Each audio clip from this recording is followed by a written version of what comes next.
Gente, conforme prometido, né, nessa segunda parte, falaremos sobre a definição de teoria crítica. E penso que uma das formas de abordar o que seria a teoria crítica seria partir do texto de Max Horkheimer, o Teoria Tradicional e Teoria Crítica, de 1937, conforme já dito no vídeo anterior, né, na parte anterior, onde haveria, né, a definição do que seria a teoria crítica em distinção à teoria tradicional. Bom, um dos primeiros princípios da teoria crítica, como já adiantado no vídeo anterior, seria o da interdisciplinaridade, ou seja, a teoria crítica se constituiria num diálogo contínuo e constante, né, entre várias áreas do conhecimento, ou seja, entre pesquisadores de várias áreas das ciências particulares, trabalhando conjuntamente para produzir conhecimento.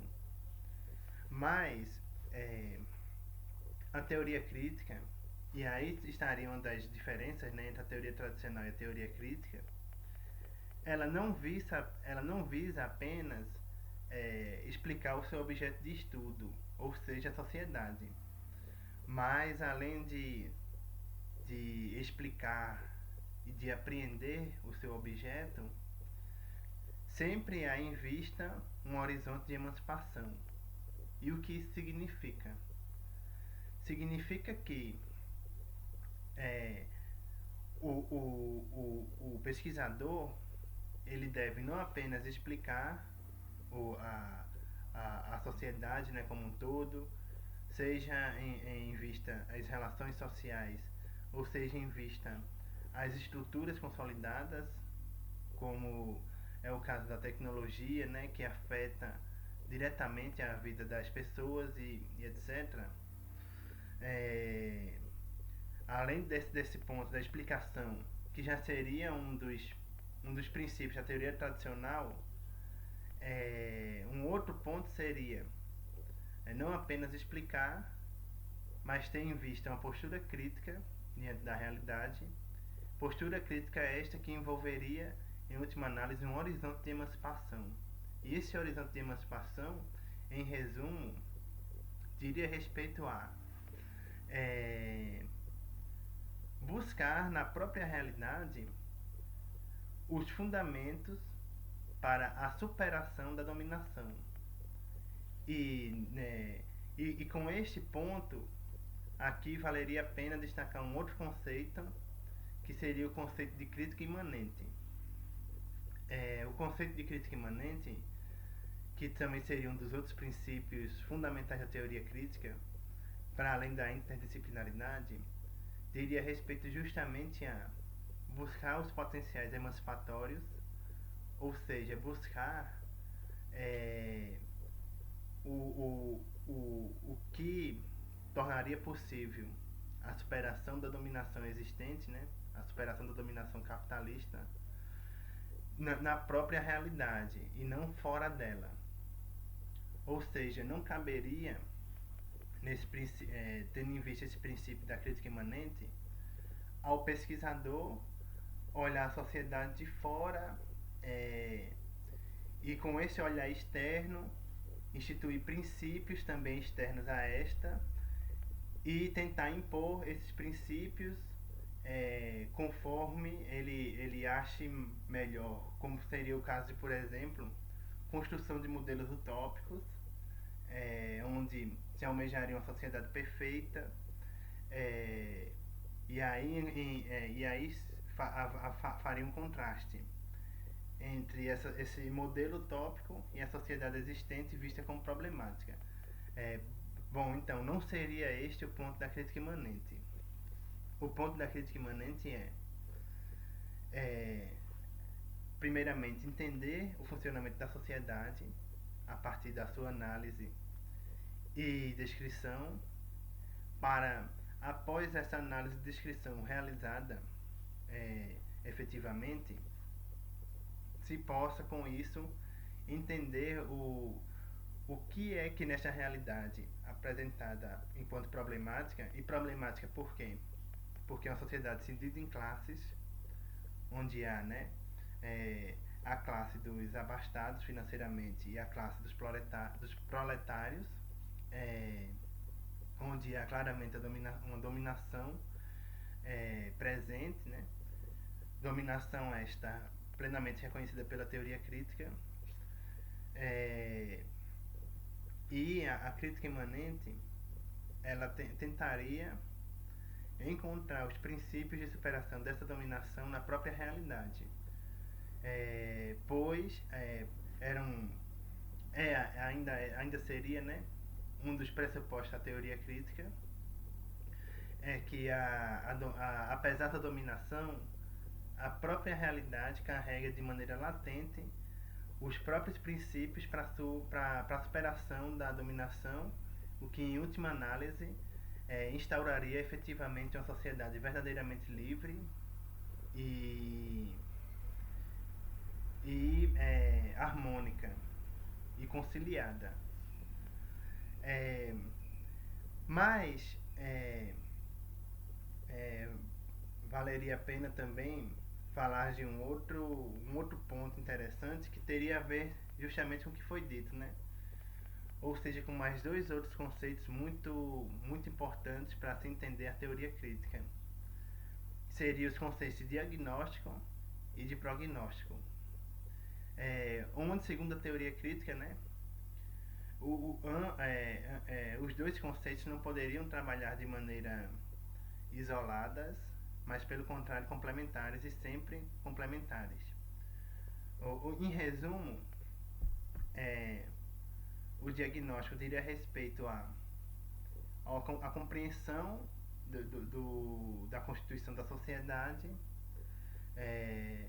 ou seja, apontar suas contradições, apontar os problemas inerentes a esta, e o prognóstico seria a tentativa de apresentar uma proposta de intervenção para a superação da problemática apresentada no diagnóstico. Então a teoria crítica ela lida constantemente com essa tensão e com essa relação entre diagnóstico e prognóstico. E aqui, né, essa questão do diagnóstico e do prognóstico, penso que uma boa maneira de ilustrar isso seria pensar em termos análogos à medicina, né?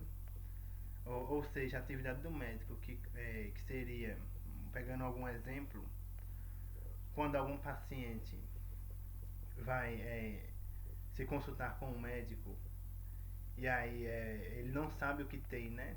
Ele apresenta algum problema, alguma dor ou algum desconforto, enfim, e ele vai dizer ao médico o que seria, né, o que se passa com ele.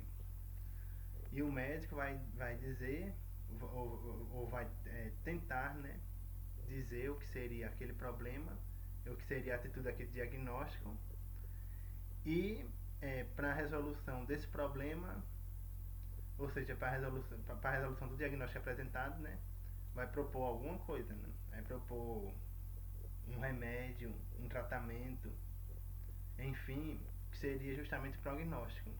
Então, assim, essa analogia, penso que seria interessante para a gente entender também essa atitude e essa conceituação de diagnóstico e prognóstico também na teoria social e, no caso específico aqui, na teoria crítica. Bom, eu penso que se vocês fixarem bem essas noções de diagnóstico e prognóstico, de crítica imanente e a da interdisciplinaridade como um dos princípios constitutivos da teoria crítica, penso que dessa maneira vocês já conseguiriam apreender ao menos o cerne do que seria a teoria crítica. Mas penso que também valeria a pena além de apresentar essa definição do que seria a teoria crítica, falar do que seria a teoria tradicional e por que a teoria crítica se distingue da teoria tradicional. Bom, a teoria tradicional, segundo apresentado por Max Horkheim no seu texto Teoria Tradicional e Teoria Crítica, é, seria primeiro uma teoria que se pretende neutra, isto é uma teoria onde o pesquisador ele pretende e possui a crença que ele pode analisar o seu objeto de forma externa e explicá-lo também de modo externo a este. E isso de maneira neutra e imparcial. Ou seja, nesse modo de pensar a teoria social, né? Porque a teoria tradicional, e aqui seria uma outra característica da teoria tradicional, em última análise, o que ela faz é abordar a existência de uma ciência natural já consolidada, que teria como princípio justamente esse de analisar o objeto de maneira externa a este e incorporar este princípio à teoria social. Ou seja, a mesma pretensão que já era existente nas ciências naturais é agora incorporada para a teoria social. Então a teoria tradicional, como um dos seus principais fundamentos, teria essa pretensão, né? A pretensão de analisar o seu objeto de maneira externa, descrevê-lo, e com isso também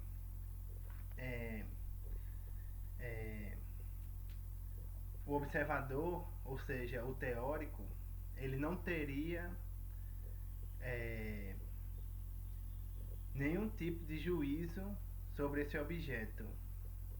Seria como se fosse possível o teórico, o pesquisador, ele no momento da pesquisa, ele se isentar totalmente de todos os seus valores, de todos os seus princípios, para descrever objetivamente o seu objeto, ou seja, a sociedade.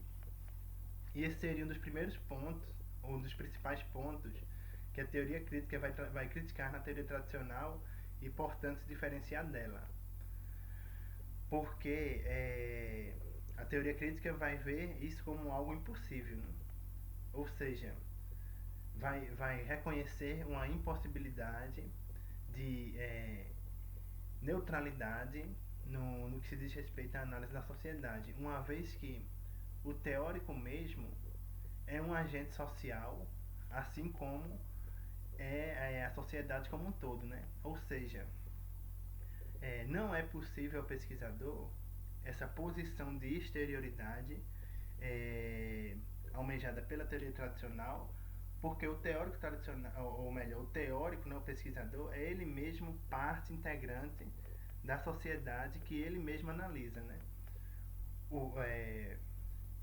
O que seria possível, e isso é o que a teoria crítica defende, né?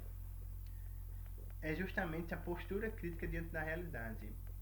E seria mesmo por isso que, por exemplo, Max Horkheim vai dizer em alguma das suas intervenções que a teoria crítica ela não seria apenas um método, mas uma maneira de se posicionar diante da realidade. Ou seja, a postura crítica, né, seria um dos princípios fundamentais da teoria crítica. Bom, e um outro problema da teoria tradicional, em contraste com a teoria crítica, né, seria de que, segundo o texto do Horkheimer, né, de 1937, é que a teoria tradicional, ao se pretender neutra e ao se pretender isolada do seu objeto de estudos, ela com isso, seja consciente ou inconscientemente, acaba por legitimar as relações de dominações existentes. Isso porque, primeiro, se nega a reconhecê-las e, segundo, não propõe nenhum tipo de de intervenção a fim de superar as relações de dominação existentes. É, seria uma tradicional, ou melhor, a teoria tradicional, ela se isentaria, né, de posição política e mesmo de posição ética, com essa pretensão de analisar o seu objeto objetivamente e apresentar uma descrição exata do que seria a sociedade, seria primeiro, né, para a teoria crítica, uma postura ingênua, porque a teoria tradicional não consegue fazer, porque ao negar a existência de algo real, ou seja, as relações de dominação, ela seria incapaz de apreender o seu objeto em totalidade, porque ela estaria ignorando algo que é existente na realidade. E segundo, ela é problemática, pois com essa isenção de posição, ela acaba por legitimar as relações de dominação existentes. Então, aqui em resumo, e para concluir essa parte, fica aqui, né, que a teoria crítica, além da interdisciplinaridade, teriam outros conceitos próprios a ela, que seria o de crítica imanente, o de diagnóstico e de prognóstico, como um dos principais princípios, né, metodológicos dessa tradição, e também uma clara diferença da teoria crítica com relação à teoria tradicional, pois a teoria crítica sempre tem como horizonte possível a emancipação, que envolve construção de propostas de intervenção para não só para refletir sobre a realidade, mas também para transformá-la. A teoria tradicional ela se isenta desta tarefa, pois pressupõe um afastamento do seu objeto e também pressupõe uma neutralidade do pesquisador com relação ao seu objeto, coisa que mais uma vez a teoria crítica rejeita e diz não apenas ser uma postura ingênua, mas problemática, porque acaba por legitimar as relações de dominação existentes.